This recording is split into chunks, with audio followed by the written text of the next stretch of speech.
I dream ప్రేక్షకులకు స్వాగతం. నేను మీ నాగేంద్ర కుమార్. ఈ రోజున 75వ రిపబ్లిక్ డే ఉత్సవాలు భారతదేశం అంతా జరుపుకుంటున్నాయి. ఇందులో ప్రత్యేకంగా తెలుగు వాళ్ళు గర్వపడి ఈ రోజుని ఒక చాలా అపురూపమైన రోజుగా భావించడానికి కావలసిన ఒక కారణం, ఒక సందర్భం మనకి ఎదురైంది. అదేంటంటే కోటాను కోట్ల మంది అభిమానులు ప్రపంచవ్యాప్తంగా సంపాదించుకుని దాదాపు 160 సినిమాలు, అంటే అన్ని భాషలలో కలిపి దాదాపుగా 160 సినిమాలను చేసి తన సినిమాలతో ఒక బాక్స్ ఆఫీస్ ట్రెండ్ని సెట్ చేసి ఒక హీరోయిజానికి తనదైన నిర్వచనం చెప్పి తన వ్యక్తిత్వానికి ఒక దస్తూరిని తనకు తానే కల్పించుకుని 10 మందికి ఆదర్శప్రాయంగా నిలిచి సామాజిక సేవలో కానీ లేక సినీ రంగంలో అత్యున్నత సేవలు కానీ లేకపోతే ప్రతిష్టాత్మకమైన అత్యున్నతమైన గొప్పతనాలన్నింటినీ కూడా ప్రోధి చేసుకుని తనకు వాటన్నిటినీ ఆపాదించుకుని దాదాపుగా 40 ఏళ్లగా ఈ సినీ పరిశ్రమ అనే ఒక పచ్చటి యవనికపై ప్రయాణిస్తున్న ఒక బహుదూరపు బాటసారి, ఒక గొప్ప సంచలన కథానాయకుడు, ఒక సంచలన సాంఘిక సేవా తత్పరుడు అయిన మెగాస్టార్ చిరంజీవి గారికి ఈ రోజున పద్మవిభూషణ్ అవార్డు ప్రకటించారు. అంటే ఇప్పటికీ దాదాపుగా ఇది 1954 జనవరి 2వ తారీఖున పద్మవిభూషణ్ అనే అవార్డుని భారత ప్రభుత్వం నెలకొల్పింది. ఆ రోజు నుంచి తీసుకుంటే ఈ రోజు వరకు 365 మందికి ఈ పద్మవిభూషణ్ అవార్డు దక్కితే అందులో 19 పోస్టుమస్ అవార్డులుగా ఇవ్వడం కూడా జరిగింది. పోస్టుమస్ అంటే మనిషి పోయిన తర్వాత కూడా వాళ్ళ మేలిమి సేవలను గుర్తించి వాళ్ళకి ప్రదానం చేసే అవార్డుని పోస్టుమస్ అవార్డు అంటారు. అలాగ 19 మందికి వస్తే 365 మందికి టోటల్గా ఇంతవరకు లభించింది. అందులో తెలుగు వాళ్ళకి ఎప్పుడూ కూడా ఈ పద్మ అవార్డ్స్ కానీ భారతీయ ప్రభుత్వం ప్రకటించే అవార్డుల్లో కానీ ఎప్పుడూ కూడా ఎందుకో సవతి తల్లి ప్రేమ లేకపోతే సీతకన్ను ఇలాంటివే ఎదురవుతాయి తప్పితే ఒక పట్టుదలగా తెలుగు వాళ్ళకి అవార్డులు వచ్చిన సందర్భాలు చాలా తక్కువ, అరుదు, పూర్తిగా నల్లపూస అన్నమాట. అలాంటి పరిస్థితుల్లో తాను తెలుగు సినిమా పరిశ్రమనంతటిని ఆవరించి తెలుగు ప్రేక్షక లోకాన్ని పరిపూర్ణంగా ఆక్రమించుకుని ఈ రోజున భారతదేశమే కాదు ప్రపంచ స్థాయికే ఎదిగి ఒక మేరు శిఖరంగా అందరూ చూడగలిగి అందరూ చూసి స్ఫూర్తిని పొంది ఆయన అడుగులలో ఆయన అడుగుజాడలలో నడిచి అనేక మంది అనేక రంగాలలో, అంటే ఒక సినిమా రంగం అనే చెప్పడానికి వీల్లేదు, అనేక రంగాలలో ఆయన వ్యక్తిత్వం, ఆయన పట్టుదల, ఆయన దీక్ష, ఆయన అంకిత భావాన్ని ఒక ఆదర్శంగా ఒక స్ఫూర్తిగా తీసుకుని ఎంతమందో వాళ్ళ జీవితాల్లో విజయాన్ని సాధించి సాఫల్యతను పొందిన ఒక అద్భుతమైన చరిత్రని తనకి తాను రాసుకున్న ఒక వ్యక్తి కాదు, ఒక వ్యవస్థ పేరే మెగాస్టార్ చిరంజీవి. పద్మవిభూషణ్ అవార్డు వచ్చిందని తెలిసిన క్షణం నిజంగా ఏం మాట్లాడాలో ఎలా రియాక్ట్ అవ్వాలో తెలియని పరిస్థితి. మన దేశంలో 2వ అత్యున్నత పౌర పురస్కారం పద్మవిభూషణ్ లభించినందుకు నాకు నిజంగా చాలా సంతోషంగా ఉంది. ఒక తల్లి కడుపున పుట్టకపోయినా నన్ను తమ సొంత మనిషిగా, మీ అన్నయ్యగా, మీ బిడ్డగా భావించే కోట్లాది మంది ప్రజల ఆశీస్సులు, నా సినీ కుటుంబం యొక్క అండదండలు, అలాగే నీడల నాతో ప్రతి నిమిషం నడిచే లక్షలాది మంది అభిమానుల ప్రేమ ఆదరణ కారణంగానే నేను ఈ రోజున ఈ స్థితిలో ఉన్నా. అందుకే నాకు దక్కినటువంటి గౌరవం ఇది మీది.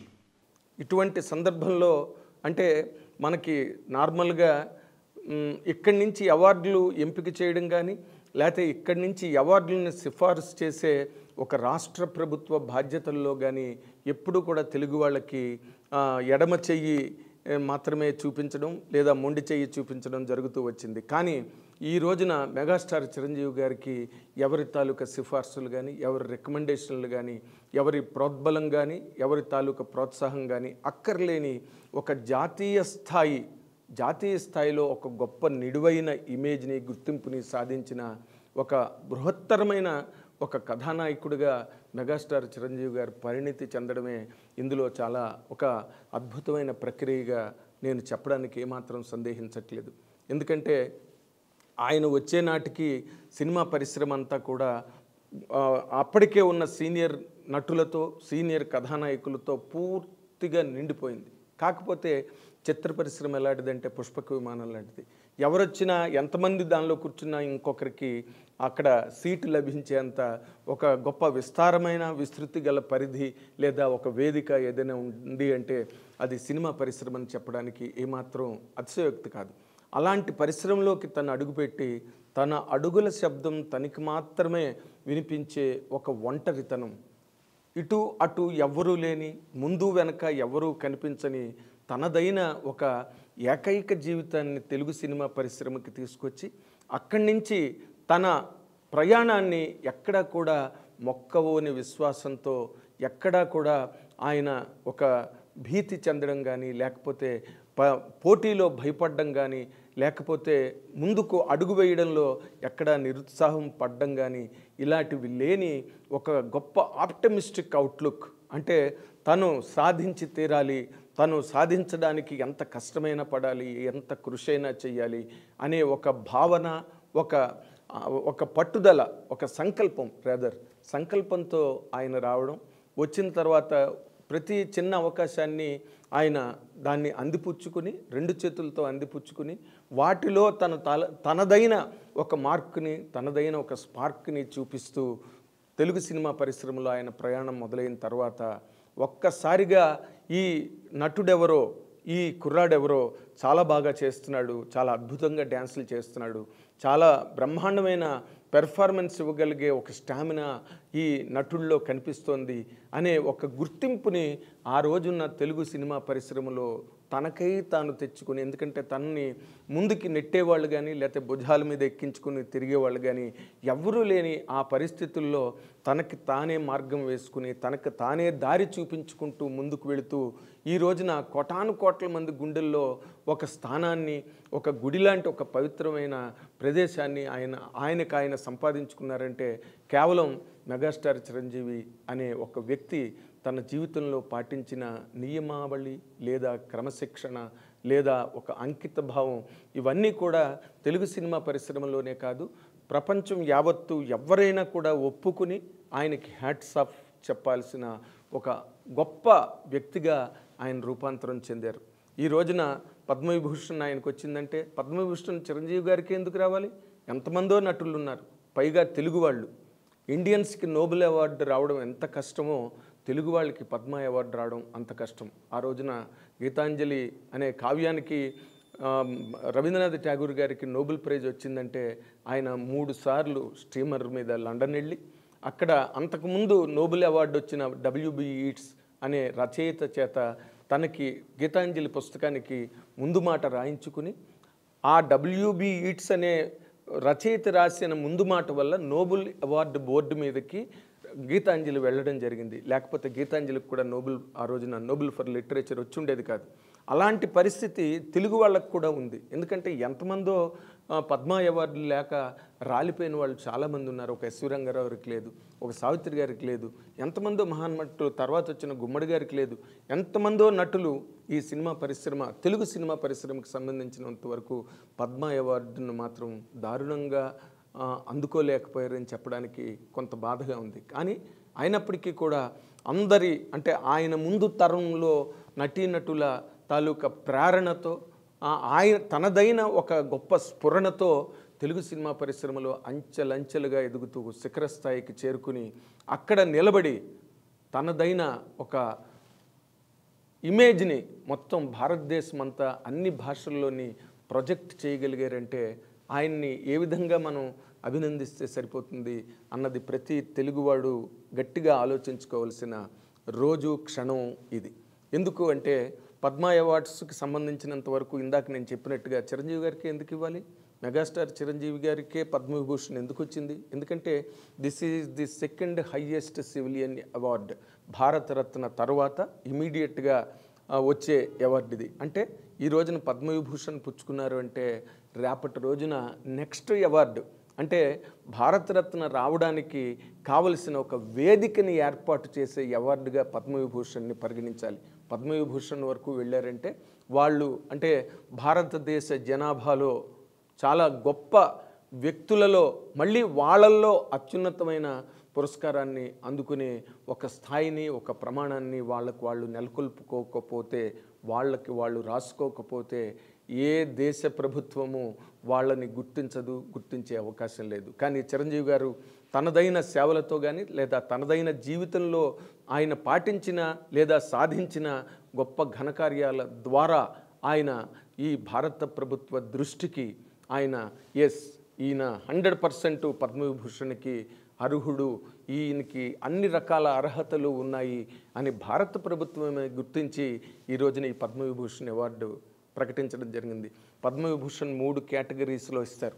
ఎలాంటిదంటే దాంట్లో అసాధారణమైన అత్యంత ప్రతిష్టాత్మకరమైన సేవలకి, అలాగే అత్యంత ప్రతిష్టాత్మకరమైన సేవలకి, అలాగే అంటే అత్యున్నతమైన ప్రతిష్టాత్మకరమైన సేవలకి ఈ అవార్డుని 3 కేటగిరీస్లో ఇస్తారు. ఈ 3 కేటగిరీస్ కూడా చిరంజీవి గారి జీవితంలో ప్రతిఫలిస్తాయి, ప్రతిబింబిస్తాయి అని చెప్పడానికి ఆయన జీవితమే మనకి తెరచిన పుస్తకంగా, ఒక నిదర్శనంగా మన కళ్ళెదురుగుండానే ఉంది.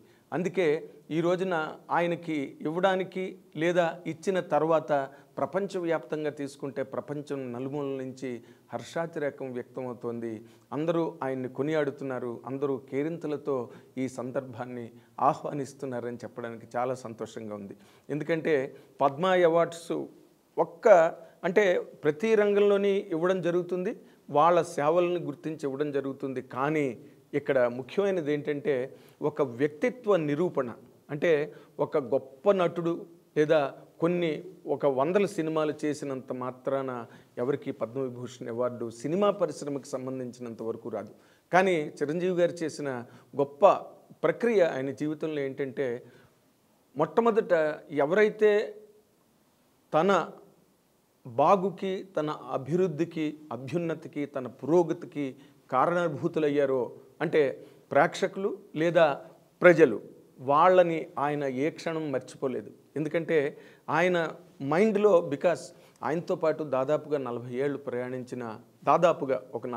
ప్రయాణించిన ఒక సీనియర్ జర్నలిస్ట్గా నేను ఆయనలో కనిపెట్టినవి, నేను ఆయనలో ప్రత్యక్షంగా కానీ పరోక్షంగా చూసినవి కానీ నేను ఈ రోజున తలుచుకుంటే పద్మవిభూషణ్ చిరంజీవి గారికి వచ్చిందా, చిరంజీవి గారే పద్మవిభూషణ్కి వచ్చారా అన్న ఒక విచికిత్సకి లోనవుతున్న సందర్భం ఇది. ఎందుకు అంటే దానికి కారణం చెప్తా. ఇప్పుడు నార్మల్గా ఒక రేంజ్కి ఒక హీరో వచ్చి అత్యున్నతమైన పారితోషికాలు తీసుకుంటూ, రెమ్యూనరేషన్స్ తీసుకుంటూ చాలా బిజీగా ఉండి అంటే క్షణం తీరిక లేదంటారే, అలాంటి క్షణం తీరిక లేదనేది మాట వరుసకి మనం మాట్లాడే మాటలు కానీ, బట్ అలాంటి కెరీర్ని నిర్మించుకున్న వాళ్ళకి నిజంగానే క్షణం తీరిక ఉండదు, ఊపిరి సలిపే అవకాశం కూడా ఉండదు. అలాంటి సందర్భాల్లో కూడా ఆయన తనదైన ఒక సహాయాన్ని, చేయూతని అందరికీ ఇవ్వాలని చెప్పి చాలా తనకి తానుగా ఆలోచించుకుని ఎవరో చెప్తే బుద్ధి పుట్టదు, ఎవరో చెప్తే సలహా మాత్రంగా సూచనప్రాయంగా చెప్పినంత మాత్రాన ఎవరి మనసులోనూ గొప్ప పనులు చేయాలనే సంకల్పం మాత్రం ఎట్టి పరిస్థితుల్లోని చిగురించదు. కానీ ఎవరికైనా వాళ్ళకి స్వతహాగా గనక అలాంటి ఆలోచనలు వస్తే అవి తప్పకుండా గట్టి పునాదిని ఏర్పరచుకుంటాయి. ఆయన అలాగే తన కారణమైన ఎంతమంది నన్ను ప్రేమిస్తే, ఎంతమంది నన్ను ప్రోత్సహిస్తే, ఎంతమంది నన్ను ముందుకు నడిపిస్తే, ఎంతమంది నా సినిమాలు చూసి చప్పట్లు కొట్టి, కేరింతలు కొట్టి, బాక్సాఫీస్ రికార్డులు బద్దలు కొట్టడానికి కారణమయ్యారో అలాంటి వాళ్ళందరికీ తను కూడా ఏదో ఒక రకమైన ప్రయోజనాన్ని అందించాలి, తన చేయూత, తన సాయం కూడా వాళ్ళకు ఉండాలని ఆయన అనుకున్న కారణంగానే చిరంజీవి బ్లడ్ బ్యాంక్ అనేది ఆవిర్భవించింది. లేకపోతే ఈ రోజున ఆ బ్లడ్ బ్యాంక్ వచ్చిన తర్వాత ఎన్ని వేల మందికి ప్రాణదానం జరిగిందో, ఎంతమంది ఆ బ్లడ్ బ్యాంక్ వల్ల, చిరంజీవి గారి తాలూకా ఆ స్పృహ వల్ల, ఆయన తాలూకా సంకల్పం వల్ల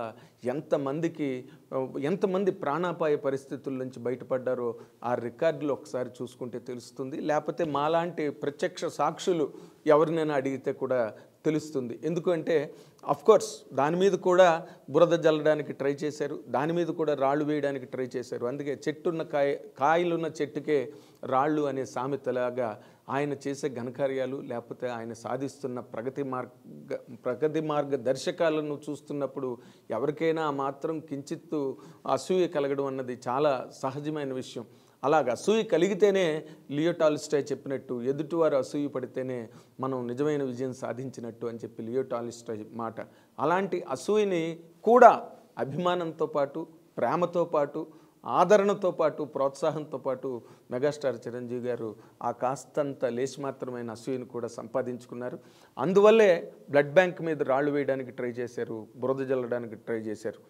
దీనిలో అంత కరెక్ట్గా జరగట్లేదు, దీనిలో ఏదో ఫ్రాడ్ జరుగుతున్నది అనే కోణంలో అనేక రకమైన విమర్శలు చేయడానికి ప్రయత్నించారు. బట్ ఆయన నిజం నిగ్గు తేలాలి అంటే 100% నిలబడగలిగే ఆ ధైర్యం, ఆ సత్తా ఉన్నవాళ్ళు మాత్రమే అలాంటి టెస్ట్ ఆఫ్ టైంని ఎదుర్కొని నిలబడగలుగుతారు.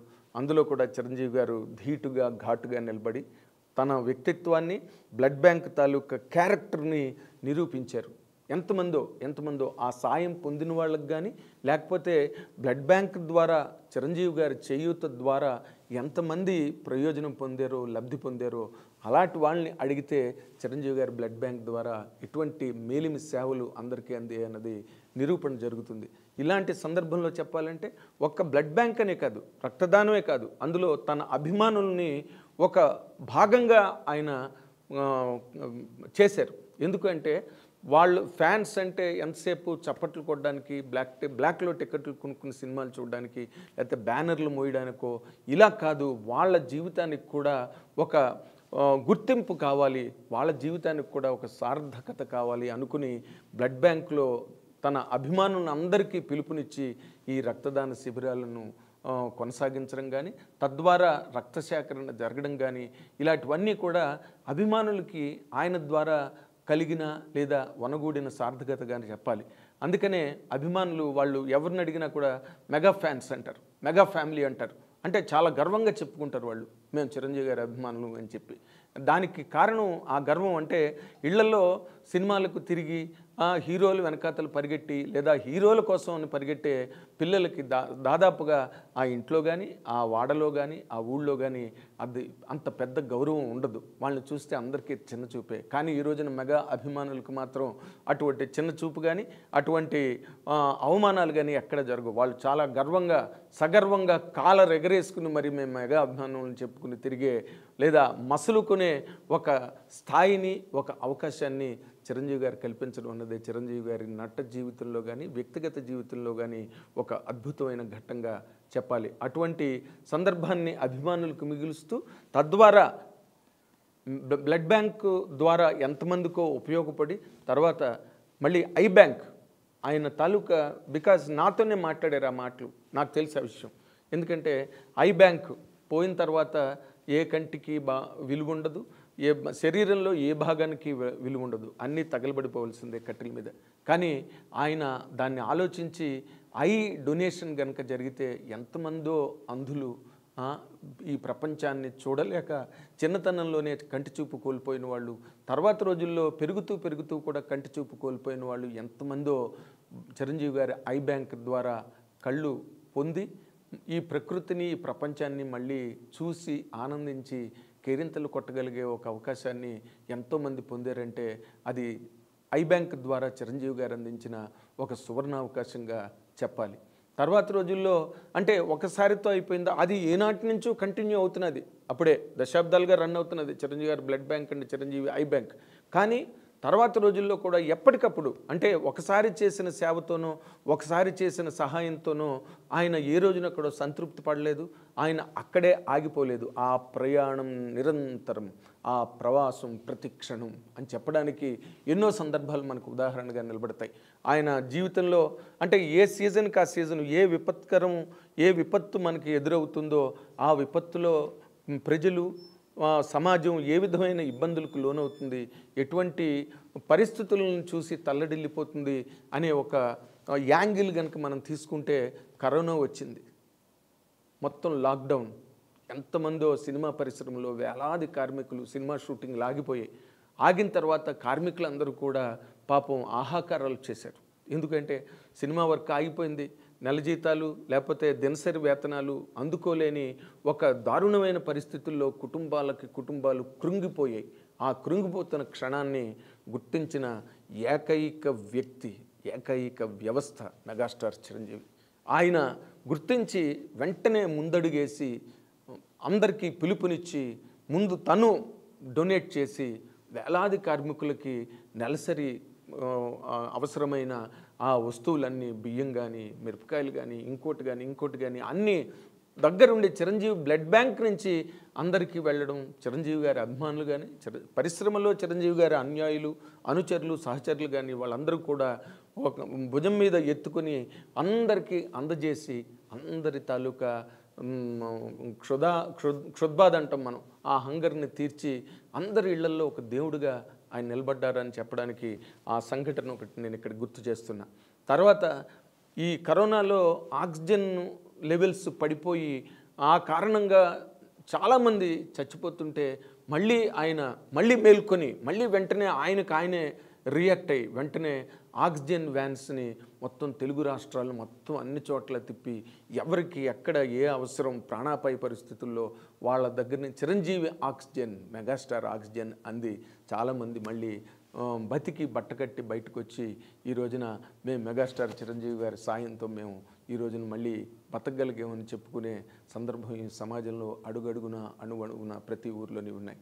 ఇంతకన్నా అంటే నేను ఇవన్నీ ఎందుకు చెప్పానంటే ఈ పద్మవిభూషణ్ కానీ, భారతరత్న కానీ ఇలాంటివన్నీ కూడా కేవలం ఒక నటుడు అద్భుతంగా నటించినంత మాత్రానో లేకపోతే ఆ నటుడు నటించిన సినిమాలు గొప్ప రికార్డులను నెలకొల్పడం ద్వారానో మాత్రమే కాదు, ఒక పర్సనాలిటీ డెవలప్మెంట్ అన్నది కూడా దానిలో ఉంటుంది. ఆ పర్సనాలిటీ డెవలప్మెంటే ఈ రోజున మెగాస్టార్ చిరంజీవి గారికి ఒక కంచు కవచంలా నిలబడిందని చెప్పాలి. ఎందుకంటే ఆయన వ్యక్తిత్వ వికాసం అంటాం మనం పర్సనాలిటీ డెవలప్మెంట్ అంటే. ఆ పర్సనాలిటీ డెవలప్మెంట్లో భాగాలే ఇవన్నీ కూడా.